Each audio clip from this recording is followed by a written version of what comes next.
Hey there, Web3 TV friends. My name is Ornella Hernandez, and today we are live from the Sustainable Tech and Impact Investing Summit in Dubai. I'm with one of the attendees, Mohammad, who is representing Coalesce and Partners. Coalesce and Partners. How are you today? I'm good actually. Came out to the event to see the sustainability theme and getting ready Hold for this up. Getting ready for COP28. It's happening actually in 2 days. Yes. We're actually witnessing lots of fintech companies that are providing sustainable solutions, as well lots of other companies in different fields, health tech and real estate. Actually, I just met a couple of companies from real estate who are providing some sort of technology that will reduce the paperwork needed within the government, as will help enhance the transactions and make it much faster. In which, you know, if you buy a real estate in Dubai, it's going to take you at least a week or two to register to your name. Right. No, lots going on, lots of people in town. I wanted to ask why you are at this event specifically. Well, yeah, I was actually invited by a guy who works in Carter and Capital. He gave me the invitation and he told me about the event, in which it's happening actually directly with Abu Dhabi Finance Week, yet it seems much better to attend an event that will be contributing toward COP28 than just Finance Week. All right, and are you looking forward to COP28, the UN Climate Change Summit that's coming up in just a few days? Yeah, we actually have a couple of friends who have stands over there. We're looking forward to see how we're progressing within the region, especially that it will be the second COP that is happening in an Arab country, and one of the best places in Dubai, which is Expo City. Yeah. What do you think is the significance of UAE hosting a climate change summit? I mean, it is one of the, I think it's the third largest oil producer globally, in which having certain agendas within the country and within the government is really important because of the amount of carbon emissions that we're creating, the amount of oil that we're selling, and the amount of pollution that we're producing is actually really huge. So seeing a country like this and Saudi, for example, focusing on certain agendas that will help the future generations, especially the youth like us, is really going to help us and affect us in the future. And of course, the most important part about COP is we're getting the youth aware of what's happening when it comes to climate change.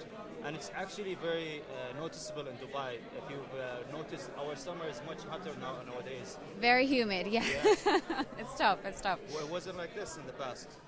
Yeah, but the climate has always been changing. I know the UAE used to be a tropical forest before it was a desert, millions and millions of years ago. Yeah.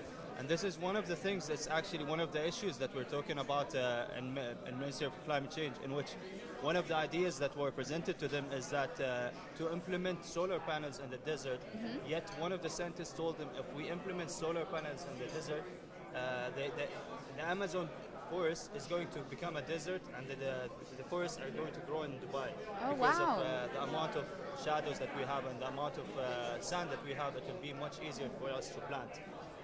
So that's an issue that we're looking at. Interesting. Okay, yeah, I'm going to look into that. But why are these topics, whether it's sustainability and climate change and ESG, why is that important to you? Well, I honestly lived most of my life in the UAE, and looking at the vision of 2031, 2040, we have a net zero vision within 2050, in which we want to be the cleanest country, and we want to be the country that doesn't depend on oil or any sort of other energy sources if it isn't clean. And that's the vision of His Highness Sheikh Mohammed bin Zayed, which is something that I truly get inspired by, especially that in COVID-19,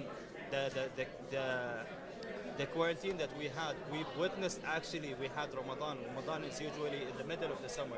We've witnessed the coldest Ramadan ever in the UAE because there was no cars in the streets, there was no trucks, there was no planes, and it was actually the quietest and the best weather that we had in the UAE. All right, and so what else are you doing then, whether it's personally or at Coalesce and Partners, to better the world? My job comes with lots of risk.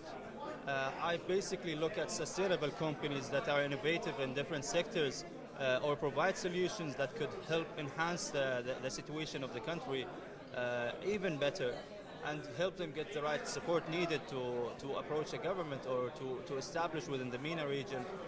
If they need funds, we could help with that as well within a couple of governmental entities and sovereign funds over here. Now, from my home perspective, for example, I have implemented a couple of solar panels from DIWA actually, and I educated my young siblings as well on recycling.